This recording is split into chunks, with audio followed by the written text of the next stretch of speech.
खूनी दुल्हन। आरती और विकास अपने माँ बाप के साथ दिल्ली में रहते हैं। जर्नलिस्ट होने की वजह से विकास को बहुत बार काम के लिए देर रात तक ऑफिस में रहना पड़ता है, जिस पर ज्यादातर आरती जाग कर उसका इंतजार करती रहती है। इसी तरह एक रात आरती विकास का इंतजार करते हुए घर की बालकनी में खड़ी होती है। "हम्म, इनकी जॉब तो जैसे मेरी सौतन बन गई है। मुझसे ज्यादा उसी के साथ टाइम स्पेंड करते हैं और हम यहाँ इंतजार करते हुए मर जाएं।"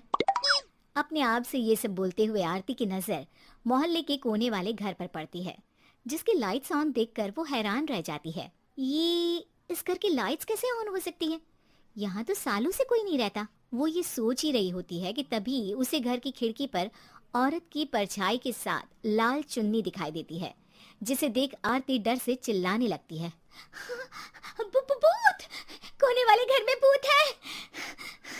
आरती की आवाज सुन उसके घर वालों के साथ मोहल्ले के लोग भी अपनी बालकनी में निकल आते हैं। अरे क्या हुआ? आधी रात में बावरों की तरह क्यों चिल्ला रही है? भूत! वहाँ भूत है! आरती की बात से सब उस घर की तरफ देखने लगते हैं, लेकिन वहाँ कुछ नहीं होता। भाभी जी, लगता है आपने सपना देखा होगा। मैं बालकनी में खड़ी होकर सोऊंगी क्या? बता रही हूँ, अपनी आंखों से देखा है। घर की लाइट्स ऑन थी और वहाँ किसी का साया भी था। अरे तुम अक्सर विकास भैया के इंतजार में देर रात तक जागती हो ना, क्या पता नींद पूरी नहीं होने की वजह से कोई भ्रम हुआ हो। मोहल्ले के सब लोग और आरती के सास ससुर उसे समझा ही रहे होते हैं कि अचानक उसी घर से किसी औरत के गाने की आवाज सुनाई देती है। आजा ओ मेरे प्रियतम, आजा। आवाज सुन सब हैरानी और कंफ्यूजन से उस घर की तरफ देखने लगते हैं कि तभी उन्हें लाल जोड़े में औरत का साया वहां दिखता है, जिसे देख पूरा मोहल्ला सकते में आ जाता है। अरे ये तो कोई दुल्हन है। अरे नहीं नहीं, भूत नहीं है। अरे फिर तो पक्का तेरी दुल्हन है। अरे नहीं नहीं, वो तो मायके गई है। हद है, पहले इससे निपट ले, बाद में इस पर डिस्कशन कर लेना। बड़ा भ्रम बोल रहे थे ना, अब फटी ना सबकी। और नहीं नहीं, मैं किसी से नहीं डरता भाभी जी। भूत जैसा कुछ नहीं होता।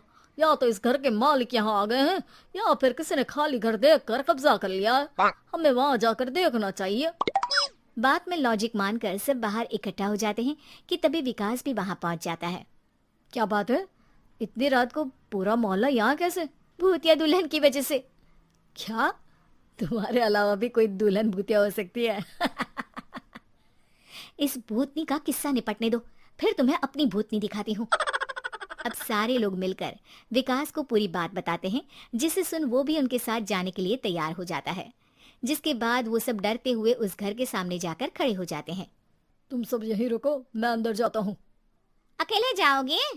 अरे नहीं नहीं, आप सबकी नकली भूतनी भी तो होगी ना मेरे साथ। कैसा मजाक कर रहा है यार। रुक, मैं चलता हूँ साथ में। क्या मैं चलता हूँ? ये क्या गोवा घूमने जा रहे हैं जो मैं भी साथ चलता हूँ? कहीं नहीं जाओगे तुम, यहीं मेरे पास खड़े रहो। बहू सिचुएशन समझो। हाँ, घर जाकर सुना लेना। हे भगवान, मम्मी तुम किसकी मम्मी हो? ओ, इन्हें सब कुछ अभी करना है क्या? नहीं, यहाँ पंचायत बैठा देते हैं आपके परिवार के लिए। इस पर मामला शांत करके अब वो लोग इधर उधर से घर के अंदर झांकने की कोशिश करते हैं।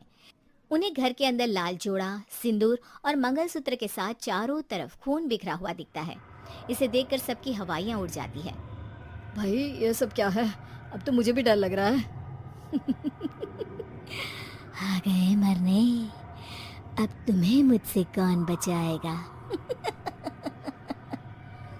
उस नजारे के साथ सोने पर सुहागे की तरफ भूतनी की आवाज सुन वो सब तुरंत वहां से भाग खड़े होते हैं। ये सब क्या था? अब हम क्या करेंगे? हमारे मोहल्ले में भूतनी आ गई जो सबको मारना चाहती है। ओ भाभी जी, मैं फिर बोल रहा हूँ, भूतनी जैसा कुछ नहीं होता। मुझे तो पक्का यकीन है कि यहाँ किसी गलत इंसान ने गलत काम करने के लिए कब्जा कर लिया है और लोगों को घर से दूर रखने के लिए ये सब कर रहा है। तुम इतने यकीन के साथ कैसे बोल सकते हो? फिल्मों में ऐसे ही तो दिखाते हैं। हे भगवान, ये फिल्म नहीं, ये रियल लाइफ है। हमें शांति से कुछ सोचना चाहिए। सब हमारे घर चलो।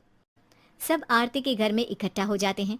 रात भर आधी नींद और बिल्कुल ना चल रहे दिमाग के साथ सब सॉल्यूशन सोचने की बहुत कोशिश करते हैं, लेकिन कुछ नहीं होता। इसी तरह सुबह हो जाती है। ऐसे कोई भी उपाय नहीं निकलेगा। सब पूरी रात के थके हुए हैं। घर जाओ, थोड़ा आराम कर, फ्रेश होकर फिर आ जाना, उसके बाद सोचते हैं कुछ। डरे सहमे लोग जैसे ही अपने घर जाने लगते हैं, तभी विकास को उस घर में कोई हरकत नजर आती है, जिस पर वो किसी को कुछ बताए बिना चुपचाप वहां पहुंच जाता है और कुछ देर बाद घर आकर सबको दोबारा इकट्ठा कर उस घर के पीछे वाले खिड़की पर ले जाता है। विकास क्या खेल लगा रखा है, ये कोई मजाक नहीं है। वही तो, मजाक नहीं, बहुत बड़ा मजाक है। अंदर देखो। जैसे ही सब उस खिड़की से अंदर देखते हैं तो उनकी आंखें खुली की खुली रह जाती है। मूवी की शूटिंग!